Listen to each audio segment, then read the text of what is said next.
2017 में आप मुख्यमंत्री बनते बनते रहे। आप जब तक योगी जी जब से मुख्यमंत्री हैं तब से आप उप मुख्यमंत्री हैं। आप दोनों के बीच में एक प्रतिद्वंदिता भी देखी गई।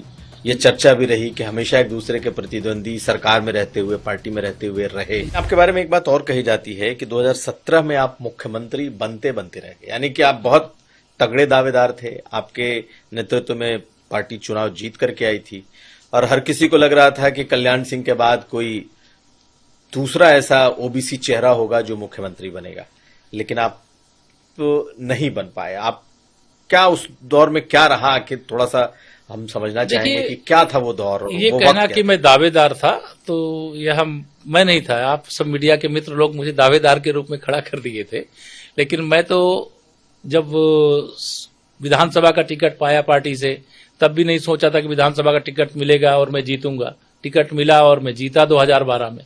जब लोकसभा का विधायक रहते हुए टिकट मिलेगा कि नहीं मिलेगा ये संभावना नहीं थी। टिकट मिला और उसमें भी रिकॉर्ड वोटों से फुल लोकसभा जीते। जब सांसद बन गए तब उसके बाद यह नहीं सोचे थे कि हम देश के सबसे बड़े प्रदेश में विश्व की सबसे बड़ी पार्टी के अध्यक्ष की जिम्मेदारी पाएंगे। जिम्मेदारी मिली और फिर जब प्रचंड बहुमत से हम लोग जीते और सरकार बनी और सरकार में लगातार हम उप मुख्यमंत्री के रूप में जिम्मेदारी निभा रहे हैं। जिम्मेदारी मिलेगी यह भी नहीं सोचे थे, लेकिन मेरा आप इतिहास उठा के देखेंगे तो मैं राष्ट्रीय स्वयंसेवक संघ का एक स्वयंसेवक हूं और स्वयंसेवक के नाते स्वयंसेवक को जो भी दायित्व दिया जाता है उस दायित्व को प्रसन्नता पूर्वक स्वीकार करके उस दायित्व का निर्वहन करता है। मतलब हम एक स्वयंसेवक के रूप में जो लोग देखते हैं कि केशव प्रसाद राष्ट्रीय स्वयंसेवक संघ का एक स्वयंसेवक है। आज हम भारतीय जनता पार्टी के कार्यकर्ता के रूप में राजनीति के क्षेत्र में सरकार की जिम्मेदारी निभा रहे हैं, तो हमारे संस्कार, हमारे विचार, हमारे कार्य और व्यवहार ऐसे नहीं होने चाहिए कि किसी को लगे कि ये एक स्वयंसेवक का कार्य व्यवहार नहीं है। तो मैं उस बात को ध्यान में रखता हूं और 2017 में यह सही है कि रिजल्ट आया था। तमाम मीडिया के मित्र, तमाम अन्य साथी ऐसा सोचते रहे होंगे, लेकिन आपको आपकी चर्चा थी, आपको भी तो मालूम था कि मेरे नाम की चर्चा है। नहीं, मेरे देखिए इसकी चर्चा नहीं होती है। मेरे मनमानस में ये नहीं था कि कोई मैं मुख्यमंत्री बनूंगा या नहीं बनूंगा।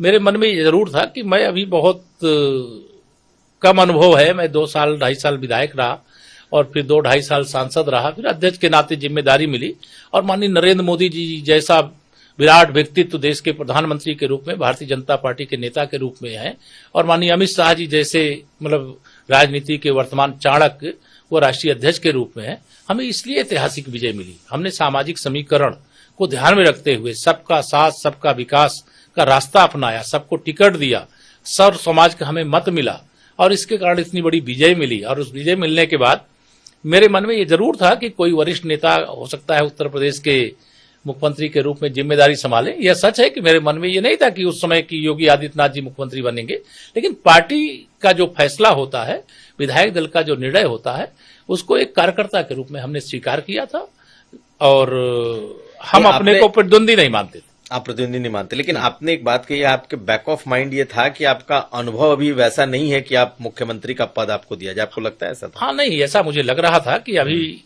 उत्तर प्रदेश सबसे बड़ा राज्य है देश का और मुझे मुख्यमंत्री के नाते आज की तिथि में जिम्मेदारी मिलेगी, या तो मैं उस समय सोच भी नहीं रहा था। मैं तो इसी बात से खुश था कि मैंने समाजवादी पार्टी की गुंडागर्दी करने वाली, अपराधियों का संरक्षण करने वाली, दंगा कराने वाली, भ्रष्टाचार करने वाली, भर्तियों में बेईमानी करने वाली पार्टी की सरकार को सत्ता से बेदखल कर दिया। मैं इस खुशी से था।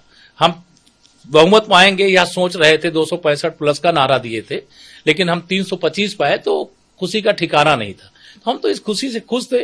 भाजपा की सरकार बन गई, इससे बड़ी खुशी हमारे लिए क्या होगी। लेकिन आपको ये भी नहीं मालूम था कि योगी जी मुख्यमंत्री बन जाएंगे? नहीं, मुझे इसका कोई आभास नहीं था? नहीं, इसका मुझे कोई चर्चा नहीं हुई थी। कौन बनेगा कौन नहीं बनेगा ये हमारा राष्ट्रीय नेतृत्व, मैंने कहा, बहुत परिपक्व नेतृत्व है। वह जो भी फैसला लेते हैं पार्टी के हित में लेते हैं, देश के हित में लेते हैं, प्रदेश के हित में लेते हैं और जो निर्णय लेते हैं हमसे ज्यादा वो अनुभवी हैं और उनका हर निर्णय हम लोग शीश झुका करके स्वीकार करते हैं। और तो आपको कब पता चला कि मुख्यमंत्री अब योगी जी होने जा रहे हैं, और जब पता चला तो आपका रिएक्शन? ये तो पर्यवेक्षक दल आते हैं ना, भारतीय जनता पार्टी केंद्रीय पर्यवेक्षक भेजती है और पर्यवेक्षक दल की बैठक में चर्चा होती है विधायकों के साथ। विधायकों की चर्चा के क्रम में उसमें योगी आदित्यनाथ जी का भी नाम आया, तो उसमें विधायकों ने उनके नाम का समर्थन किया और वह विधायक दल के नेता चुने गए और मुख्यमंत्री के रूप में हमारा नेतृत्व कर रहे हैं और प्रदेश का विकास कर रहे हैं, गुंडागर्दी से मुक्त कर रहे हैं, दंगागर्दी से मुक्त किए हैं। आज हमारा प्रदेश हर क्षेत्र में आगे बढ़ रहा है। लेकिन केशव जी, एक और उस वक्त बड़ी चर्चा चली थी, अब आप उसको चाहे तो कंफर्म करें चाहे तो, कहा यह गया कि आप आपके नेतृत्व में जीत करके आए हैं, तो आप बताइए कि कौन होगा मुख्यमंत्री, या जो भी मुख्यमंत्री होगा वो ये मीडिया की चर्चा थी। इस प्रकार की चर्चा व्यक्ति से नहीं होती। भारतीय जनता पार्टी व्यक्ति की पार्टी नहीं है कि एक परिवार की पार्टी नहीं है। भारतीय जनता पार्टी तो एक विचारधारा है और यह एक विश्व की, मैंने कहा, सबसे बड़ी पार्टी है। यहाँ व्यक्ति के निर्णय के आधार पर नहीं होता है, सामूहिक रूप से राष्ट्रीय नेतृत्व बैठता है। प्रदेश में पर्यवेक्षक दल के साथ जो प्रदेश का नेतृत्व होता है वो बैठता है, फिर उसमें चर्चा करने के बाद विधायक दल की बैठक होती है। बैठक में जो विधायक दल तय करता है जिसको विधानमंडल दल का नेता, वह फिर मुख्यमंत्री के रूप में दावा पेश करते हैं और शपथ लेते हैं। तो इसमें व्यक्ति का मतलब, मैं अध्यक्ष हूं इसलिए मुझसे पूछा जाए कौन मुख्यमंत्री बने, तो ये कोरी कल्पना है, ये मीडिया की सोच है। ये ऐसी कोई बात नहीं। लेकिन आपको भी इस सरकार में लगभग 8-9 साल होने को हैं। आप जब तक योगी जी जब से मुख्यमंत्री हैं तब से आप उप मुख्यमंत्री हैं। आप दोनों के बीच में एक प्रतिद्वंदिता भी देखी गई, ये चर्चा भी रही कि हमेशा एक दूसरे के प्रतिद्वंदी सरकार में रहते हुए, पार्टी में रहते हुए रहे। ये हमारे आप सब मीडिया के मित्रों को दिखता है या तो हमारे समाप्तवादी पार्टी बनने की ओर अग्रसर सपा के मुखिया श्री अखिलेश यादव जी को दिखता है, या तो सपा के मुखिया को या मीडिया को दिखता है। हमारे और योगी जी के बीच में हम 8 साल से सरकार में साथ साथ काम कर रहे हैं, प्रदेश का विकास कर रहे हैं और आगे भी हम उनके नेतृत्व में अभी काम कर रहे हैं और आगे जब तक उनको मुख्यमंत्री के रूप में नेतृत्व दे रहे हैं, हम उनके नेतृत्व को बल प्रदान करने के लिए जो हमारा कर्तव्य है उसका पालन करेंगे।